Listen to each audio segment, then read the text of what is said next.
투자자들은 사실 관심이나 이런 요구사항이 없는데 고객 관점에서 늘 요구하는 경우가 있습니다.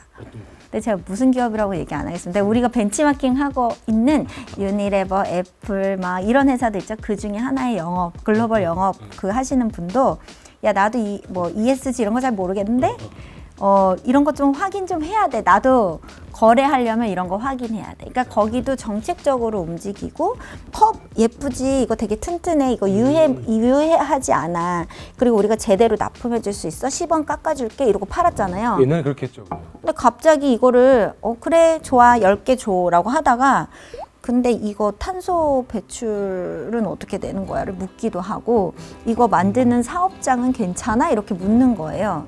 약간 좀 오지랖 넓게 참견은 하는 것 같지만 사실 이거를 사람들이 되게 힘들게 만들거나 나쁜 작업 환경에서 만드는 그렇죠. 제품은 갖고 오지 않는다가 이제 그런 트렌드가 되기 때문에 아까 교수님이 말씀하신 대로 영업을 할 때도 그 코드를 맞춰주는 거죠. 약간 이제 신뢰를 조금 더 주는 겁니다.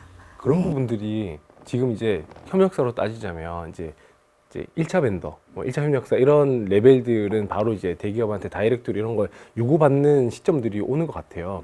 약간 2차, 3차는 아직 뭐 그렇게 관련 없는 곳들도 이걸 준비해야 될 필요성이 약간 말씀 들어보니까 필요한 것 같아요. 언제 누가 어프로치를 했을 때 작은 어떤 중소기업에서 만든 컵인데 이게 너무 좋아 했는데 준비가 안 돼 있어. 그럼 그 기회가 딴 데 갈 수도 있는 거잖아요. 이게 지금 대표님 말씀하신 게 화살표가 이렇게 올 거니까 준비하자가 있는데 거꾸로 대기업에 한 번만 납품해 보면 또 계속 돌 수 있잖아요. 그게 되게 중요해요. 약간 시장의 파이프라인과 파트너십의 그 이력을 딱 꼽는 게 되게 중요한데 그거 할 때 좀 어필 포인트가 되는 거죠. 대기업들은 되게 목말라 있어요. 내가 조금이라도 친환경적인 파트너십이나 나도 선언은 했지만 내가 하기 되게 어렵다고 생각을 하고 있거든요. 그래서 이런 장단을 맞춰서 함께 갈 수 있는 누군가가 있으면 좋겠다라고 하니까 내가 그 누군가가 되어줄게라고 어프로치를 했을 때는 영업 마케팅 포인트도 충분히 될 수 있죠. 또 한국 사람이 겸손한 게 왼손이 하는 걸 오른손 못하게 하는데 그건 절대 ESG 시대에는 적용이 안 됩니다. 이유는 기본적으로 우리 회사가 어떤 길을 걸어왔나를 그냥 보여주는 거죠. 고등학교를 보면은 얘가 전교 몇 등도 중요하지만 소위 말하는 국영수만 아니라 나머지 과목도 얼마나 잘했나 못했냐. 마치 이게 ESG 같은 관점이거든요. 그 돈을 버는 과정에서 혹시 환경적으로 문제를 일으키지 않았나, 사회적으로 갑질하지 않았나, 뭐 지배구조가 문제가 있나, 세 가지 관점을 보다 보니까 이제는 돈을 버는 과정이 필요하거든요. 과정을 표현해주는 과정을 표현하면서 우리가 환경을 탄소를 좀 덜 배출하고 플라스틱을 좀 덜 사용하고 근데 재밌는 거는 그건 전혀 새로운 이슈는 아니죠. 그러네요. 근데 그게 자연스럽게 저는 ESG는 너무 상식적인 것 같아요. 새로운 게 아니라 기업이 환경 오염만 하면 칭찬받는 거고요. 그렇죠. 플라스틱 배출 좀 덜 해주면 칭찬받는 거고. 근데 그걸 이제 다른 사람들이 이제는 박수를 치는다는 얘기거든요. 그러니까 저는 ESG가 전혀 새로운 게 아니고 잘하는 거 그냥 알려주세요거든요. 중소기업 대표님들이 듣다가 그거 다 알지라고 하면서 포인트 잡을 게 하나 있어. 그렇게 하면 비용이 비싸져서 내가 못하는 거다. 우리 마진도 안 남고 그렇게 하면 비용이 다 비싸지는 거다. 그리고 그 비용 비싼 거를 우리 중소기업이 감당하면서까지 그렇게 할 필요는 없는 거예요. 그렇기 때문에 우리가 이게 산업 생태계적으로 제도도 만들어지고 또 대기업들도 그런 책임 영역으로 조금 더 비용적으로 비싸지만 좋은 비재무적인 가치가 있는 중소기업 상품들도 사주는 거죠. 사실 중소기업 사장님들이 아까 교수님이 말하시는 그 포인트를 잘 하기 위해서는 같이 일하는 대기업군이 20원이 더 비싸도 내가 이러한 부분에 ESG 밸류가 있는 협력사의 제품을 더 강하게 쓰겠다라는 부분에 정책이 빠르게 도입돼야 되고 정부는 그런 부분에 있어서 그게 뭔가 산업군의 무드가 될 수 있도록 많은 어떤 좋은 제도들을 만들어내야 되는 거죠. 그래서 이게 뭔가 이렇게 같이 아까 전에 얘기한 그 세 개가 약간 오지랖을 막 부리면서 같이 고민을 하는 거예요. 약간 비싼 걸 사주지만 중장기적으로 그러니까 산업군을 바꿔내야 되는 거죠. 그래서 재생 비율 얼마까지 올려라 그러면 그거는 이 회사는 그런 재생 비율이 높아지는 제품들을 계속 조달받아와야 되거든요. 근데 문제가 뭐냐면 여기에 조달하는 2차, 3차의 산업 생태계는 그렇게 친환경적인 코스트를 감내하고 또는 그러한 제품군이 그동안은 시장이 없었기 때문에 아직 형성이 많이 안 돼 있어요. 친환경이라는 제품과 탄소를 저감시켰다라는 어떤 기준도 제도적으로 합의가 없는 상황이에요. 그래서 하지 말자 이게 아니라 거꾸로 좀 더 도전을 해보면 아무도 기회가. 깃발을 꼽지 않았네. 내가 해봐야겠다. 똑같은 제품을 하는데 요거를 좀 더 가미시키고 그런 프라이스가 올라갔을 때 어차피 지금 대기업들은 준비가 되어 있어요.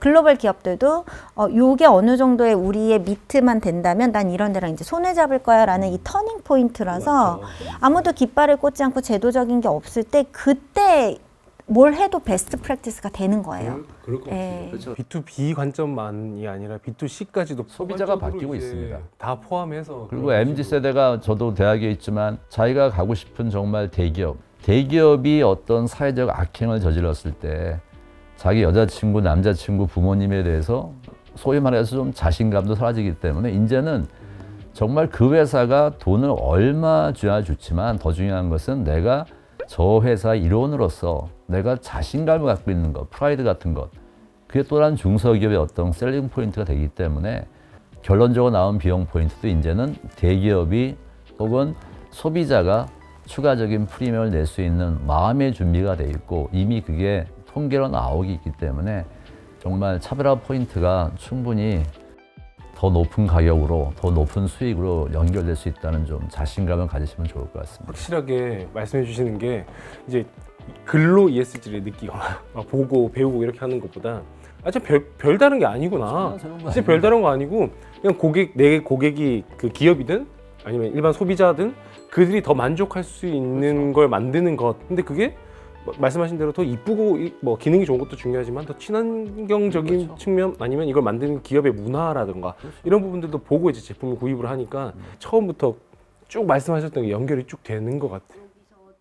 요즘에 이제 친환경 제품이나 친환경 이런 뭔가 포장 이렇게 패키징 이렇게 하다가 보면 워싱에 대한 얘기들도 많이 나오는 것 같아요. 네. 그래서 그 워싱에서 되게 좀 주의해야 되는 부분들, 그러니까 결국에는 제품이 갖고 있는 어떤 그 친환경적인 요소를 가미해서 사실 마케팅적으로 굉장히 잘 쓰는 거에 대해서는 아무런 문제가 없습니다. 왜냐하면 소비자들도 그런 걸 요구하고 있기 때문에. 하지만 그 마케팅적인 부분에서 이 제품이 갖는 과정이나 또는 그 소비하는 단계에서 원래 의도했던 대로 소비자들이 참여하고 또 그런 임팩트를 내고 있냐라는 부분에 대해서는 좀 다른 얘기거든요. 그래서 어떤 친환경적인 마케팅이냐 아니냐는 결국엔 소비자들이 판단을 하게 되어 있습니다. 소비자 판단해야 되는 문제고. 네, 뭐 플라스틱 용기를 더 많이 뭐 나무 용기를 써서 친환경이다라고 얘기하는 것보다는 기존의 플라스틱 용기를 좀 더 수거하는 시스템, 그리고 그걸 소비함으로써 좀 더 인센티브를 받을 수 있는 시스템을 만드는 거라든가 그런 것들이 캠페인성으로 된다든가 또는 그 우리가 쓰고 있는 어떤 제품인데 불필요한 부분에 플라스틱이 있는 경우에 이런 플라스틱 안 쓰기 운동을 하는 NGO라든가 또는 여러 가지 소비자 단체들이 이제 회사에 요구를 해서 또 그런 플라스틱 제품을 제거한다든가 여러 가지 일들이 일어나고 있습니다. 저희가 사실은 평가의 시대에 살고 있는 거죠. 모든 기업의 어떤 재무적인 수익을 내고 있는 마케팅, 제품 이런 것들이 다 지금 ESG 관점에서 평가를 의도를 하던 의도하지 않던 당하고 있기 때문에 사실은 자연스럽게 우리는 그 평가가 그 평가냐 이 평가가 저 평가냐의 모든 평가를 논의할 수밖에 없는 것 같아요. 잣대와 이런 지표들이 막 우리를 막 쳐다보고 있으니까. 네, 워싱관에서 저는 많은 분들이 이제 고민 많이 하시죠. ESG 워싱이 너무 큰 문제다. 근데 저는 좀 아이러니하게도 ESG가 지금 관심 받는 똑같은 이유 때문에 ESG 워싱은 좀 큰 문제가 안 될 것 같아요.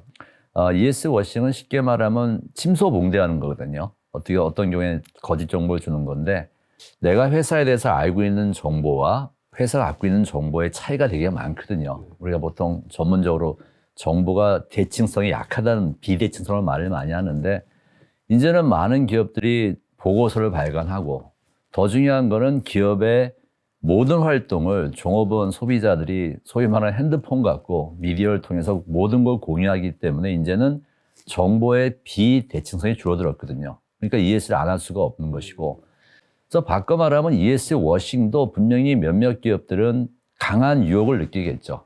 안 하면서 우리가 어떻게 보면 소비자를 좀 속이지 수 있지 않을까. 근데 저는 그게 오래 못 간다는 것이 결국은 정말 많은 정보가 노출되다 보니까 그런 잘못된 판단의 결론은 당연히 비참할 수밖에 없을 것이고 함정에 빠지는 거네요. 빨리 또 결정이 될 거기 때문에 저는 오히려 기업이 정말 진정성을 갖고 있는 기업이 훨씬 더 잘 될 수 있을 것 같고, 오늘 우리가 갑질하면서 밤에 폐수를 벌이면서 사람 눈을 속여서 내일도 모레도 돈을 벌 수는 있어요. 근데 중요한 것은 우리가 관심 있게 보는 건 ESG가 당장 다음 주, 다음 달의 성과가 아니라 앞으로 지속 가능한 걸 보기 때문에 잘못된 관행이 한두 명의 눈을 한두 달 속일 수는 있지만 오래 못 속이기 때문에 결국 ES 워싱도 좀 잠잠해질 것이고, 똑같은 이유 때문에 중소기업도 ES를 하는 것은 이제는 선택보다는 이제는 거의 해야 되는 것 이해하시는 게 좀 좋다고 생각합니다. 그런 흐름 속에 있으면 사실 말씀하신 대로 워싱이라는 게 했다가 걸리면 그저 그럴 가능성이 많기 때문에 조심스러워지는 거다. 근데 그런 말씀을 들으면 확실하게 거품적인 측면에 좀 빠질 것 같기는 해요.